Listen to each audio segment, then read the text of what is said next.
I actually like this because Ashton Smith has a considerable size advantage on Noam Dar. Like, you could see it in the ring. And they talked about how he put on some weight, but I'm like, I don't think you'd even have to put on weight. You just see the difference there in their physiques and height and be like, yeah, he's bigger. Mm-hmm. Bigger than he was? Who knows? Who knows? But they showed off him like a powerhouse in this match. And I'm not sure this is where he normally goes in a match as the powerhouse guy. Like, I'm not sure he was entirely comfortable with it during this match, but he pulled off a few moves that were sweet. And it was a better match than I thought. I thought it was going to end up being another squash where Noam Dar won. Now, don't get me wrong, Noam Dar won, but it wasn't a squash. No. What do you think about the match, Mark? I thought it was okay. I don't really know much about Noam Dar. I don't think I have ever. I think I might have maybe seen one or two of his matches. I liked where I think there was a movie they did when he went to go enter the ring where he took his leg that he was kicking off like he was entering with, kicked it off the rope, and then swung around into like a clothesline. I think there's some history behind that movie because they mentioned it on commentary. I can't remember what the commentator's name was. Oh, There's a little bit of history. It's Nigel McGuinness. He's a former Ring of Honor champion. He's known for his jawbreaker lariats and all sorts of lariat combos that he does, and that's one of them. That's why you heard him going ape shit. Yeah, that was definitely awesome. I like that move, and I learned that he can go too. I don't think people give him enough credit. I think the gimmick that he has right now can be elevated a few notches, and he could actually maybe go somewhere this time because obviously he didn't do too much on the main roster. I mean, I think he was on 205, and that's not really considered the main roster, but I mean, I guess it is, but either way. It's good to see him in NXT UK doing something, but I feel like if the gimmick is elevated a few notches, I think they can do something with it. I think at one time or another he's been on just about all the shows. Yeah, NXT, NXT UK, 205 Live. I think he was on Raw and or SmackDown. I'm sure he was on Raw when he was more or less managing Alicia Fox at one point. Yeah, so he's got. I think he deserves more credit, but I don't think with Walter as the champion, he's in the main event picture. Like, you just can't put him there. But that is kind of the crazy thing now, because now you have all these obnoxious managers showing it, like getting to show their in-ring skills. You have Leo Rush winning the cruiserweight belt. You got Noam Dar being, I won't say dominant in NXT UK, but he's got a good amount of wins under his belt since he's been there. Get rid of that there. Yeah, Noam Dar gets the win, though. Let's see my notes. Smith hits a cravat lift into a DVD, a Death Valley Driver. I think you call it a Dream Valley Driver. Yeah, it was Velveteen Dream's Dream Valley Driver. For a near fall. I think it's more of a maybe Perry Saturn. I think he was the first one to me to drive somebody straight down onto their neck like that. Anyway, he also counters the first attempt at a Nova Roller with a Blue Thunder Bomb for a near fall. A great looking Blue Thunder Bomb. But he doesn't counter the second Nova Roller, and Noam gets the win. Of course, it's Noam Dar, man. I'm pretty high on Noam Dar. I don't think he necessarily has a gimmick other than he's just kind of obnoxious. Yeah, but I think he just pulls that from honest. Like, he's just honestly obnoxious. Anyway, we get our announcement for next week's matches to get hyped for. See, they don't do so good about this. We should have learned about these matches earlier, and they should have followed it with a few promos to build up these people. But whatever. We get A-Kid versus Jordan Devlin, which we saw coming because Jordan Devlin did that backstage, that different kind of vignette where he kind of narrated his own highlights and then called out A-Kid. So we saw this coming. And then Joseph Connors versus Ligero versus Travis Banks gets made official by Johnny Saint. And so we're going to get that triple threat next week as well.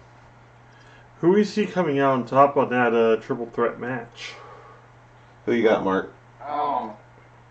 I was thinking about that before you even asked. I really don't even know, man. I'm usually quick to have an opinion, and I've thought about it, and I really don't know which direction they're going to go. I don't want to rule out Ligero, but I pretty much feel like I can.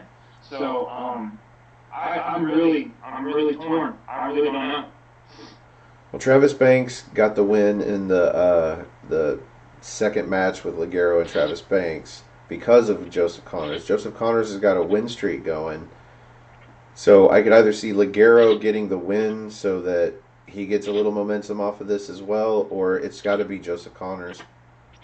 Why the fuck else are you doing this? Yeah, I would go with Connors because the recent promo they had, it feels like I might be getting behind him a little bit, so that would be my guess. You have him win the triple threat and then have Devlin versus Joseph Connors for the number one contendership for whoever ends up being world champion after maybe the next takeover. And then, I don't know. Man, I honestly don't know where you go from here because it looks like Joe Coffey is getting set up to be the next contender. So what the fuck do you do with Jordan Devlin? Because Jesus Christ, do something with this guy. Ugh. Anyway, we get him next week. And who do you have, A-Kid or Jordan Devlin? And for that matter, did you... I didn't pick for a triple threat. I just posed the question. Give it a shot at both. All right, well... We're live. Easily with the triple threat, I got Joseph Connors because triple threats have no disqualification. He can grab a chair, bash them both in the head, and get the victory if you wanted to. This is true. So, but Jordan Devlin versus A-Kid, definitely going to be Devlin getting the win on this one. I don't know, man. I honestly don't know. If pushing A-Kid. Yeah, they pushed him for one match. Devlin's going to walk away with the victory on this one. Who do you think's winning that one, Mark? I think for some reason they want to protect A-Kid a little bit, but they're also behind Devlin. So I feel like it's going to be like some type of small, some type of DQ where they can protect both individuals. I think maybe A-Kid could get the win, but I think it could be probably like a DQ. So. Yeah, 100% of our viewers, that's two. That's Israel Diaz and Colin Andrew agree we need a mid-card championship. The European Championship seems the best plausible title for that spot. Bring over the Eurocontinental belt. Make it the Eurocontinental belt. This is ridiculous. Somebody out there, listen to us. If you're listening to all the other stupid shit that we predict, listen to this. Bring the European Championship to NXT UK. Yeah. Just fucking do it. Every legitimate wrestling promotion needs a tag team championship, a singles world championship, a singles women's world championship, and a mid-card title. TV belt, U.S. belt, United States belt, fucking Intercontinental title, European belt, North American Championship, 24/7 belt. Just get that shit out of America in general. Something. Yeah. Okay, I hate to beg about this, but honestly, we're begging at this point. That brings us to the main event, because I give it Jordan Devlin too, honestly. Yeah. They built up A-Kid so that Jordan Devlin can get another great win. Great win. Possibly set up for him versus Tyler Bates. If anybody's going to bring out an awesome match out of A-Kid at this point, Jordan Devlin just the fuck might. Yep. Imperium, we've got Walter, Alexander Wolf, Fabian Eichner, and Marcel Bartel versus... Looking badass as per usual. Gallus, that's Mark and Joe Coffey, Wolfgang, and their partner, and I say that, with that space there, their partner, Ilya Dragunov, because he's not necessarily Gallus. He's just on their side for this. Mm-hmm. And they agree, because they helped him out, 2 weeks ago, and they came out and kept Imperium from beating the shit out of him 4-on-1. And this was about 15 minutes of your traditional 8-man tag match. Yep. One team will get somebody and beat on them for a while, but then they'll make it to the corner. And then it trades off. That team will get that person and beat on them for a while and tag in and out. And then it trades off. Traded off like 6 or 7 times probably. And then it all spilled out. Well, there was one point where they were all in the ring and the referee told them to sit like only 2 people in the ring, separate out, and then sure enough, they listened. I almost wrote down 8-man breakdown. Yeah. But no, they definitely were going to get it. They were going to get it from that ref, and that is a badass ref. He took 8 of the biggest men in NXT UK and got those motherfuckers to go back to your goddamn corners. No, you and you and you and you. You know what you did wrong. You go back to your goddamn corners. And they agree. Well, technically 6 men, because one man from each team at least was legal. Yeah. But yeah, it eventually broke down outside the ring where he couldn't do anything but count out the 2 legal men. Yeah. And this 15 minutes of a match that, you know, honestly, I'm not that disappointed that it had a non-finish, because it barely felt like it took off. For this, you need something bigger than an 8-man tag, and I want to shout back to your cold open. They need a cage or something. Mm-hmm. And I think that's what this shows, is that they need something to keep all 8 men in the ring, and this is going to lead to a cage match at Blackpool 2. This is almost them saying, it's like, we should have settled this at War Games, but no.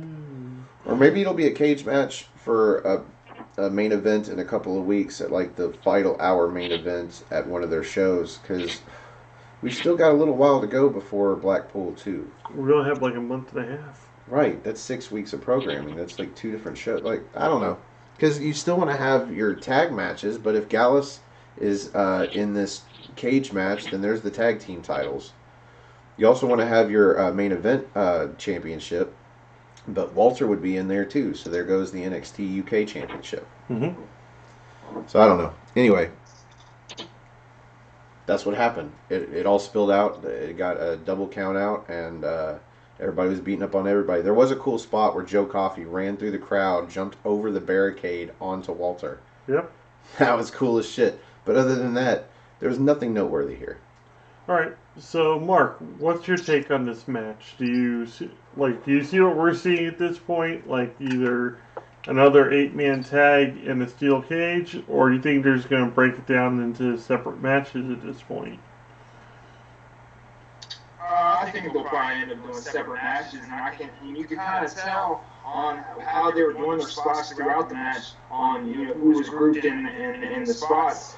And one thing I noticed is this is like the 3rd or 4th match in a row of Dragunov, where it seems like when he signed his contract at NXT UK, that he put in the contract that at least in every match that there's a 6-minute beatdown of him for at least every match.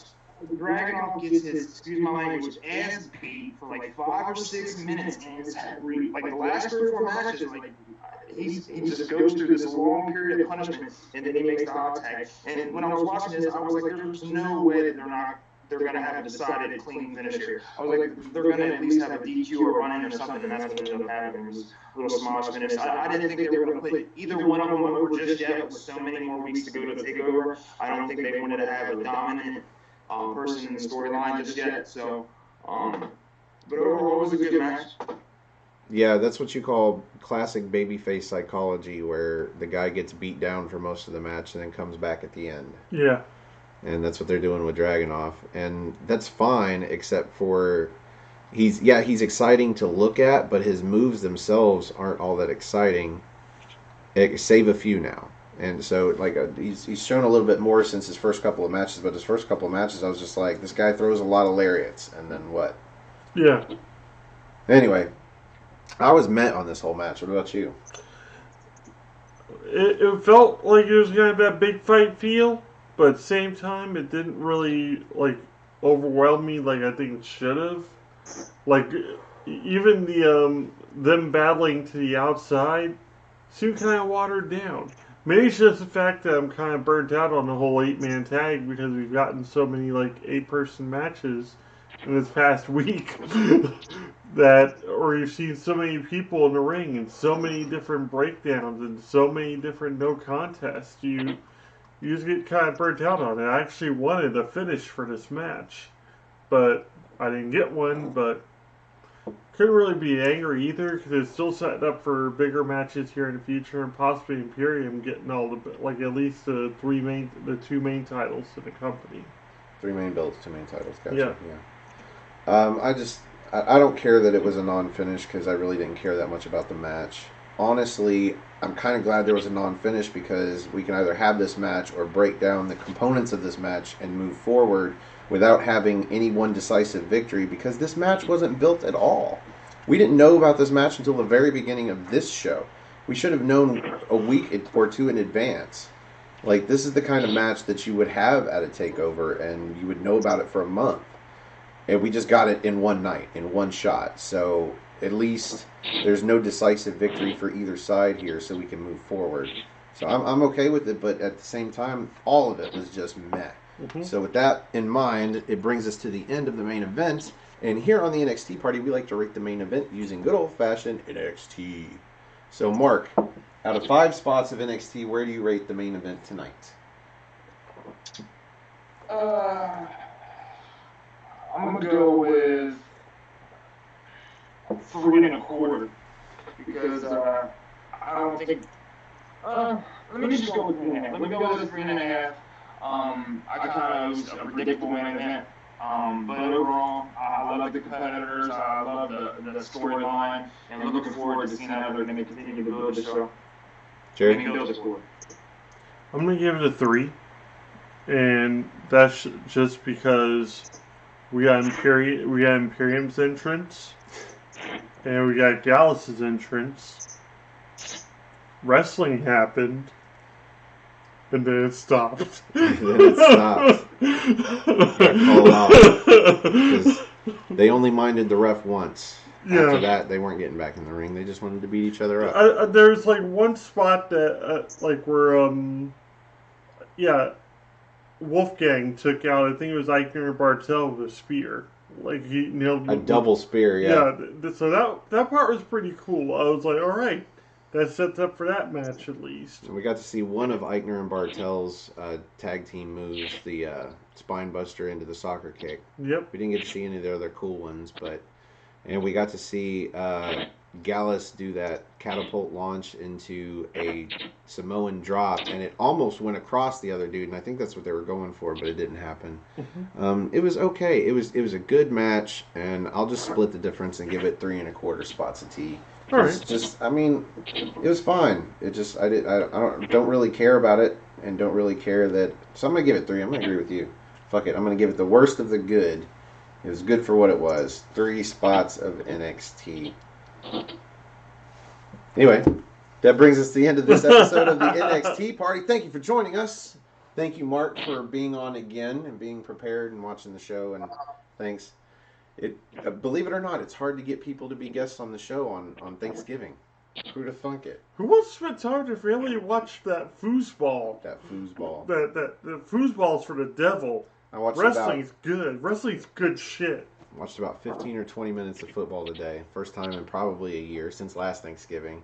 And the Cowboys. You want to talk about predictability? He probably knew the Cowboys were going to lose. When the Cowboys had the ball twice in a row, they had a turnover, and one was to get a fucking touchdown. I'm just like, oh my god, this is brutal.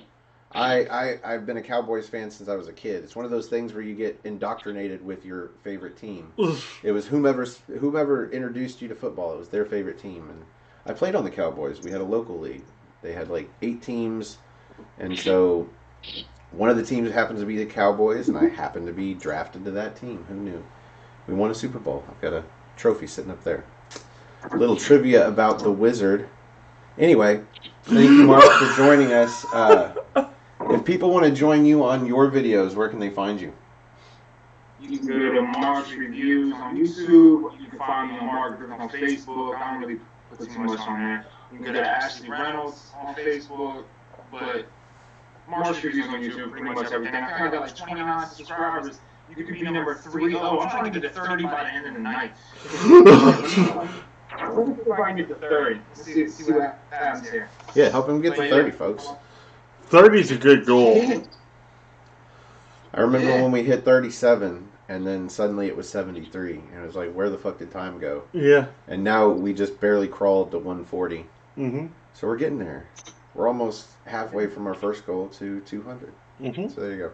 Anyway, thanks for joining us. If you'd like to join us, you can find us on social media. You can leave a comment down below with a way to get a hold of you. Or you can look me up on Twitter. Go to nodq.com/Stefan. That's Stefan. Or if you just want to look me up on Twitter, it's at Stefan R. Osborne, Osborne. As always, the R stands for restricted. You can also find the gentleman on Twitter. Fuck bomb. Take a drink. Take a drink. Make it last. at General_JSJ, my Facebook group Armbar, all capital, ARMBAR. Exclamation point! He's gonna get it soon. He'll get it. Yep. We're trying to control the lag and get that all taken care of. But yeah, join us there, discussions and whatnot, especially about NXT at this point because they are on fire. So Yeah, find us there. Don't actually add us on Facebook. it won't work well. No, but you can find me on Instagram at osborne.stefan, where I have no content, just a profile pic. So I won't clog up your newsfeed, but feel free to follow. Mm-hmm. Also, you can find me on Patreon if you want to help with the show. It's at Stefan R. Osborne, same as my Twitter handle. And so if you can do that, that'd be great. But if you can't, if you just have a few seconds, if you like our video, click the like button. That helps us. If you like all of our videos, click the subscribe button over there underneath Jerry. That helps us as well. We're trying to get to 1,000 so we can get monetized. And click the share button. That's the thing. Like, if we want to get new subscribers and more people that like the show, that watch the show, then we need the word out there. So if you share it to your Twitter and share it to your Facebook, that would help us out a lot. So if you got a few seconds, please do that for us now. In the meantime, if you don't want to do that, you could send us a question that we can answer in a few seconds when I get done with the rest of the plugs. Are there any other plugs? I don't think there's any more plugs. Damn it. Damn it. Asked for questions way too late. Let's see if we have any other questions. No football was watched today.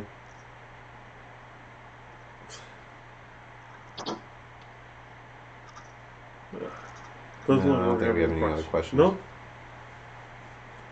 As always, we'll probably log off the video, and then there'll be a question down there that we'll forget to address next week. Yeah.